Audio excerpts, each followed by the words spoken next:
adana developmental process ta lakpa dum iroin lakpa dum urbanization we khudam ne market sab ja thora baje ada market se hojekti atop lam da su ai tare ko manpur gi ta market jaga se anamana eco tourist ki ba dum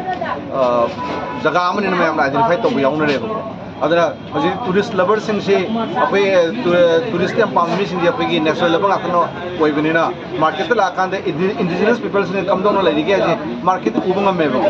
adugi uriba market tu akoi se su manipur da su mau market la achoba thodang ma lawri na ina ai wakhalon le jabai tare aduna haiba market am la pa se compulsory mi me am gi adumba socio economic ge ba the drive to godori ba amadi tourist ku develop to godori ba dum jaga mo benina ko message da ikoi gi education ma mi tanum sang ne be khoi da aduna environment akoi gi market jaga ja akoi gi jaga si du na tham ba jo khoi gi environment education ge ba du process so ne एक बस जगह से ना लुनु थमगदी live map सिंग जु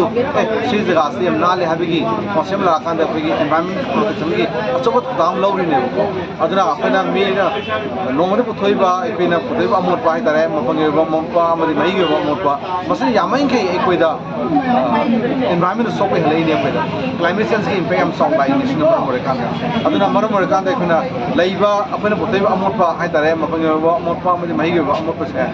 हम जान lotion बा मने मफम जान मदु लोशन फुलदबगी ताइ फदमना ए हाइतारे अदुगी नसने ngasi एकोइना ngमजबा देबा अखोइ director environment climate change department ना ngमजबा प्लास्टिक बोतल बैंक खरा फंजे खिल्ला कांदा नोमदा लाइबा प्रजासिन सिनरी बा प्लास्टिक बोतल सिंसे फ्री लंगसे कोइ महता मदु मफम चाना कोइ सिनबल रे कांदा कोइ मकुम हांगो पिरगा लेखाइ बिरगा मदु मकुम कुमजबरगा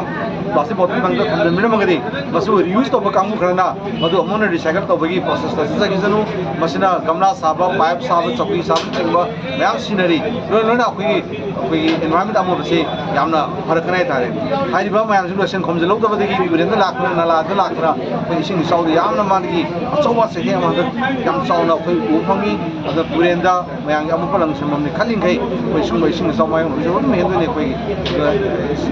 एनवायरनमेंट अमो बेहलते मसी टॉपिन ना भी मैम दा हाइजरी हम हंदक से